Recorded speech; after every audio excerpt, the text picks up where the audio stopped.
Okay, if you guys got a question, please raise your hand. Marshall Harris. Hey, Luke, just checking on the progress of guys. Any guys that were not fully healthy. Where are you with those guys? Yeah, Corey was a full participant today. It looked good. His team won a majority of the games, and we'll see how he feels after that. We did a lot of contact today, so we'll be interested to see. But he was a full go. Daquan and Jabari were both out again. Everyone else was available and active. And how tough is that for you getting ready for the first game of the season, not to kind of know who's going to be available and preparing with the guys that you have, and you're still trying to get your rotations down?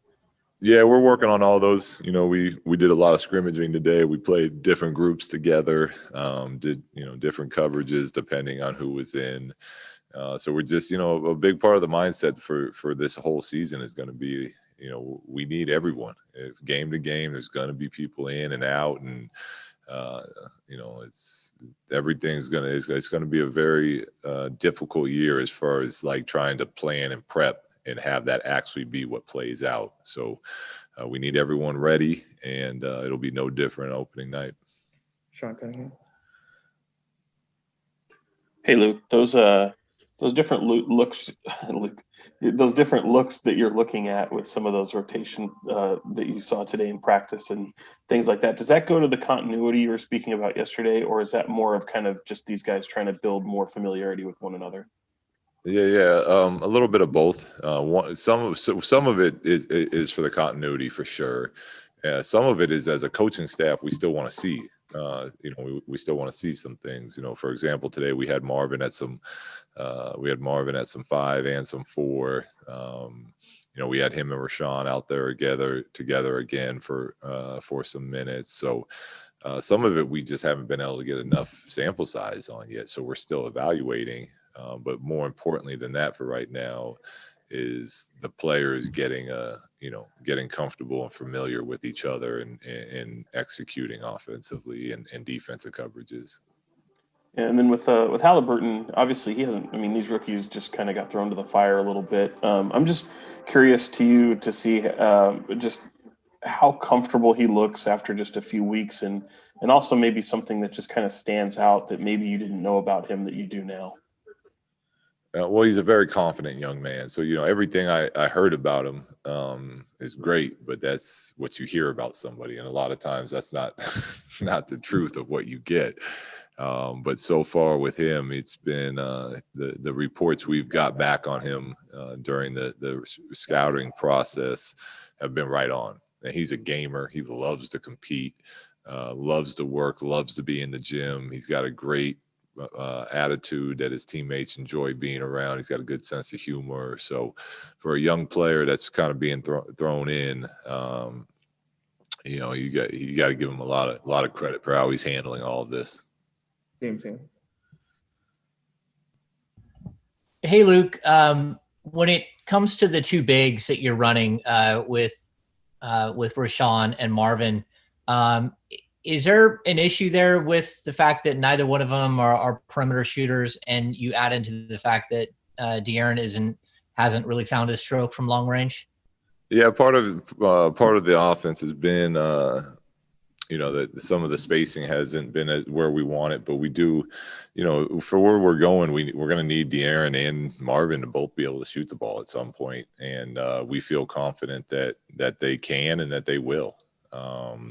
Even you look back to that last preseason game we played, and it wasn't always pretty, but we finished with 29 points at the end of the first. That's on pace to score a lot of points in a game there. So there's definitely some give and take with what we're trying to see if it can work. And some of the good is Marvin had some nice offensive rebounds playing at the 4. He's got smaller guys on him. He got to the front of the rim a couple times. And then obviously you lose some of that spacing when you go with that 4 and 5 out there. But we're looking at everything. Again, it's been a short evaluation time that we're juggling some of this stuff, but overall, again, I look back at the preseason games, and I was very pleased with the overall effort and the way that the guys played.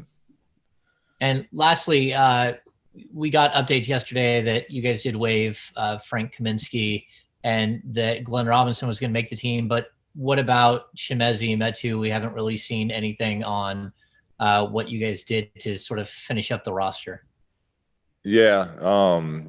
I don't know exactly where all that is. I know that Metoo he's been good. He's been impressed. As I talk to the front office, I give my opinions and my thoughts on the players, and I think Metoo's had a very good camp as well, and he's a very talented young player. But I'm not quite sure where all that is right now. I do know that with where we're at as a team, Glenn has definitely earned the trust of the staff, and it sure looks like he's ready to play right now if we need him. Jason Jones. Hey, Luke.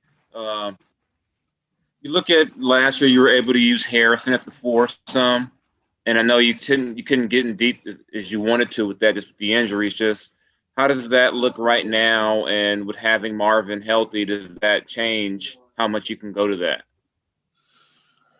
Well, I think Harrison is a matchup problem for other teams, whether he's at the 3 or the 4. So we like playing him at both positions. Right now with where it's at with using Marvin more in those first 2 games as a 4-man and letting Hassan and Rashaan kind of get those 5-man minutes, that's going to kind of limit the opportunities for Harrison at the 4. Because we still have Belly then. But if we change things up or we move things around, Harrison knows both parts of the offense, so he'll be ready to play either one. And are you looking at those 3 guard lineups too, and how that can play a factor into where you move him around to? Yes. Yeah. Absolutely. We're looking at the idea of being able to play, mainly Fox, Buddy, and a 3rd guard, whether it's Tyrese, Corey, Kyle. And that could, again, push Harrison to the 4, or that could be, Belly at the 4 and Hassan kind of cleaning up the paint for us with that group. That's probably a little smaller than you would like. But, we're looking at all those different options as well. Jason Anderson. Hey, Luke. With Marvin, he this year, what it seems like a big year in terms of both his development and also the organization's evaluation of him, for the future. What would you agree with that kind of assessment? And what would you be hoping to see over the course of the year from him? And I guess also related to that, has he done anything to make your decision for you yet in terms of starting role or backup to begin the season? Yeah, he's been good in camp since we got him back. And, me and him had a very open conversation about it as far as what I need him to do and the way we need him to play. And so far he's been doing all of that. The biggest thing for him, like I've said, is just getting reps and being on the court and playing, whether it's in scrimmages and practice and 3-on-3 drills, live action in games. He needs to continue to get as much as that as possible. So we understand that, and we're going to look to get those opportunities for him. But we also have, we're also looking to do everything we can to win ball games. So as the development and the comfort level is getting better and bigger, the balance of where that all falls will, as a whole, will rise too. So we're looking at it. Marvin has done what we've asked him to do, and is continuing to get better, in my opinion. Okay. I wanted to ask you about Fox as well. We talked to him yesterday. He's obviously struggled with that perimeter shooting a little bit so far.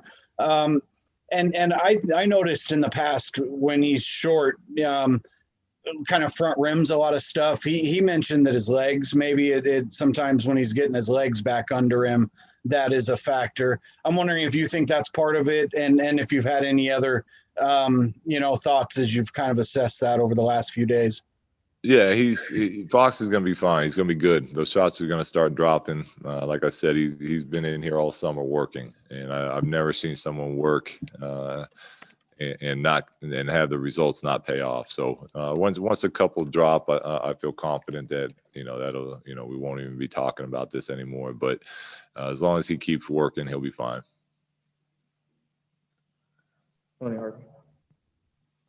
Yeah, Coach Walton, I just want to ask Buddy Hield what type of presence he's been on and off the court. Is he trying to assume any type of leadership skills, especially with the younger players? How's he reacting to that? And have you noticed anything different, from the start of training camp with him, other than just his defense? We understand he's, making an effort to improve on that, but has he did anything different since training camp that stands out to you as well? Done anything different during training, like this year to last year, you're saying? Yes. No, I mean, coming into training camp last year, Buddy's got a ton of energy, and he's out there competing. He's got a lot to say.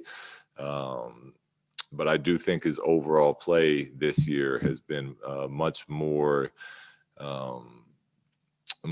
focused on what we're trying to get done. I think he's he has a better understanding of our terminology, our offensive concepts, our defensive concepts, and he's out there, really trying to push himself and push teammates to do things right and to get better. And I give him credit. He's had a good preseason so far. And once again, has he been trying to convey or express any type of leadership skills on or off the court with the younger guys? Yeah, he was out there when I just came in. He's been playing one-on-one with them for the last 30 minutes since practice ended. So, to me, that's how you take young guys under your wing. You get out there on the court and work and play with them, work with them, beat them. And then, that kind of starts to build a bond, and it makes young guys feel part of. Thank you, Coach. Appreciate it. Thank you, guys.